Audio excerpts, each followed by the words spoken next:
سلام دوستان، وقتتون بخیر. یه گوشی ردمی 14 سی داریم با اندروید 14 که مشکل قفل جیمیل داره.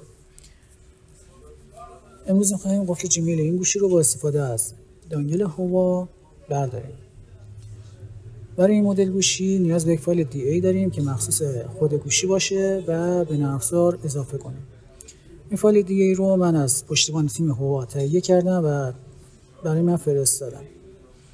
خب فایل DA رو از قسمت ستینگ به نرم افزار میدیم، تیک پریلودر اکسپلور رو وارد میکنیم فعال باشه و DA هم که باید فعال باشه. قسمت سرویس تب ریست FRP گزینه جنریک رو انتخاب میکنیم. خب حالا گوشی رو باید تو حالت بوترام به سیستم وصل کنیم.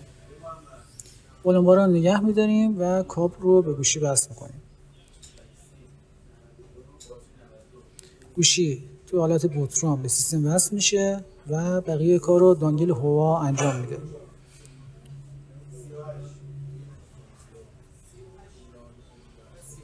خب همونجور که میبینید دوستان، جیمیل گوشی حذف شد و فقط کافیه که گوشی رو اندازی کنیم و تمام.